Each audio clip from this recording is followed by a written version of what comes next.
Pathanamthitta Thiruvalla East Cooperative Bank ഭരണസമിതിയെ പിരിച്ചുവിട്ടത് നിയമവിരുദ്ധമാണെന്ന് CPIM പത്തനംതിട്ട ജില്ലാ secretary Raju Abraham.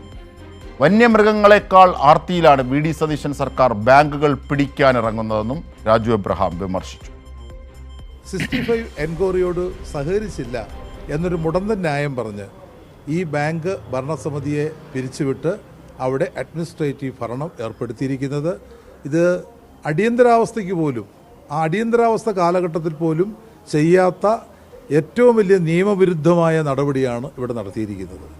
65 enquiry call ചെയ്തു കഴിഞ്ഞാൽ അതിനെ തുടർന്ന് ഉള്ള കുറ്റപത്രം, ആ കുറ്റപത്രത്തിൽ വേണമെങ്കിൽ അവർക്ക് 68 ഇംപ്ലിമെൻറ്റ് ചെയ്യാം. സാധാരണഗതിയിൽ 65 കഴിഞ്ഞാൽ 31(1) പ്രകാരം ഇവർക്ക് വിശദീകരണത്തിനുള്ള നോട്ടീസ് നൽകണം. അതാണ് നിയമത്തിൽ പറഞ്ഞിരിക്കുന്നത്. ഇവിടെ അത്തരത്തിലേക്കൊരു നോട്ടീസ് നൽകിയിട്ടില്ല. അങ്ങനെ നോട്ടീസ് നൽകാതെയാണ് സെക്ഷൻ 32 പ്രകാരം ഈ ബാങ്ക് ഇപ്പോൾ പിരിച്ചുവിട്ടിരിക്കുന്നത്. ഒരിക്കലും ഇന്ത്യ രാജ്യത്ത് ഒരിടത്തും ഒരു ഉദ്യോഗസ്ഥനും ചെയ്യാത്ത ഒരു കടന്നുകയറ്റം അല്ലെങ്കിൽ ഒരു കടന്നാക്രമണം എന്ന് വേണമെങ്കിൽ ഇതിനെ വിശേഷിപ്പിക്കാം. വന്യമൃഗങ്ങൾ പോലും ഇത്രയും ആർത്തിയോടുകൂടി ഈ ബാങ്ക് പിടിക്കാൻ ഇറങ്ങില്ല. അതിന് വന്യമൃഗങ്ങളെക്കാൾ മോശപ്പെട്ട സമീപനമാണ് ഇപ്പം VD സതീശൻ സർക്കാർ ഇവിടെ സ്വീകരിച്ചിരിക്കുന്ന ഈ സമീപനം. തീർച്ചയായും ഇതിൻ്റെ വിവരങ്ങളുമായി സുജു ടി ബാബു ഞങ്ങളുടെ പ്രതിനിധി കൂടി ചേരുകയാണ്. സുജു, ഇത്ര കടത്തി പറയണമെങ്കിൽ എത്ര കണ്ടതിലെ ദുരവസ്ഥ ഉണ്ട് എന്നുള്ളതാണ് മനസ്സിലാക്കേണ്ടത്. കാരണം അമിത്ഷയൊക്കെ ഇതുപോലെ സഹകരണ ബാങ്കുകളെ തകർക്കാൻ നീങ്ങി, അതുപോലെയാണ് VD സതീശന് നീങ്ങുന്നത്. അതിൻ്റെ ഒരു ഉദാഹരണമാണ് രാജു എബ്രഹാം ചൂണ്ടിക്കാണിക്കുന്നത്. എന്തൊക്കെയാണ് അദ്ദേഹം പറഞ്ഞത്?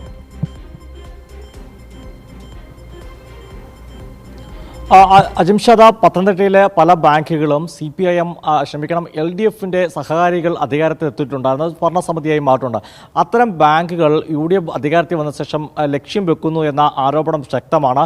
ആ ആരോപണം ശരിവെക്കുന്ന തരത്തിലാണ് ഇപ്പോൾ തിരുവല്ല ഈസ്റ്റ് കോഓപ്പറേറ്റീവ് ബാങ്കിൻ്റെ ഭരണസമിതിയെ ജോയിന്റ് രജിസ്ട്രാർ പിരിച്ചുവിടുകയും പുതിയ ഈ താൽക്കാലിക ഭരണ സംവിധാനമാണ് ഏർപ്പെടുത്തുകയും ചെയ്തിരിക്കുന്നത്. ഇത് രാജു എബ്രഹാം CPMന്റെ ജില്ലാ സെക്രട്ടറി ചൂണ്ടിക്കാട്ടുന്നത്, അതായത് നിലവിലെ ഭരണസമിതിയെ റൂൾ 65 പ്രകാരം പരാതി അടിസ്ഥാനത്തിൽ അന്വേഷണം നടത്തുന്നു. എന്നാൽ അന്വേഷണം നടത്തുന്ന ഘട്ടത്തിൽ 11-ാം തീയതി ഉദ്യോഗസ്ഥരെത്തുന്നു, രേഖകൾ ആവശ്യപ്പെടുന്നു.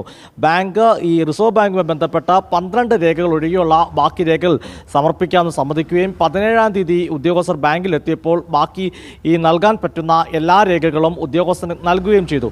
എന്നാൽ ഉദ്യോഗസ്ഥൻ പറഞ്ഞത് ഇത് നാളെ കൈപ്പറ്റാം, ഇന്ന് സമയം കഴിഞ്ഞു പോയി എന്ന് ഉദ്യോഗസ്ഥൻ വളരെ സാവധാനം പറഞ്ഞ് ബാങ്കിൽ നിന്ന് മടങ്ങിയെന്നാണ് ഇപ്പോൾ ബാങ്കിൻ്റെ ചെയർമാനായി കൂടിയിരുന്ന ജേക്കബ് ജോർജ് ഉൾപ്പെടെയുള്ള ആളുകൾ പറയുന്നത്. എന്നാൽ പിന്നീട് ഇന്നലെ ബാങ്ക് പൊടുന്നനെ ഭരണസമിതിയെ പിരിച്ചുവിടുകയും പിന്നീട് ഒരു ജോയിന്റ് രജിസ്ട്രാർത്ഥത്തിൽ ആ ഭരണം ഏറ്റെടുക്കുകയും ചെയ്തിട്ടുണ്ടെന്നാണ് ആരോപണം ഉയർന്നിരിക്കുന്നത്. ഇത് ചൂണ്ടിക്കാട്ടുന്നത് നിയമവിരുദ്ധമായി ബാങ്ക് പിരിച്ചുവിടുകയും ആ ബാങ്കിൻ്റെ ഭരണ നേതൃത്വം അങ്ങനെ സർക്കാർ കൈക്കലാക്കി എന്നാണ് ഇപ്പോൾ ഉയർന്ന ആരോപണം.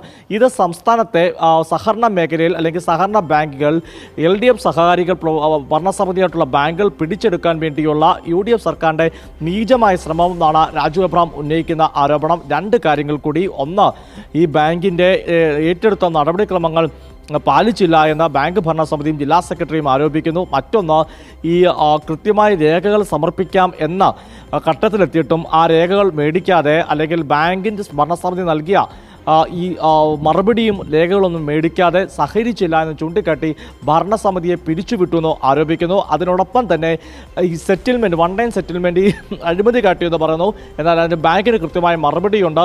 RBIയുടെ ഉദ്യോഗസ്ഥൻ ഉൾപ്പെടെയുള്ളവർ അടങ്ങുന്ന സമിതിയാണ് ഈ one time settlement claim settle ചെയ്യുന്നത്. അതിൽ RBI ഉദ്യോഗസ്ഥൻ കൂടി ഉള്ളതുകൊണ്ട് യാതൊരു അഴിമതിയും ആ കാര്യത്തിൽ നടന്നിട്ടില്ലെന്ന് ബാങ്ക് ഭരണസമിതിയെ പിരിച്ചുവിട്ട ഭരണസമിതിയും വ്യക്തമാക്കിയിട്ടുണ്ട്. അജിംഷാദ.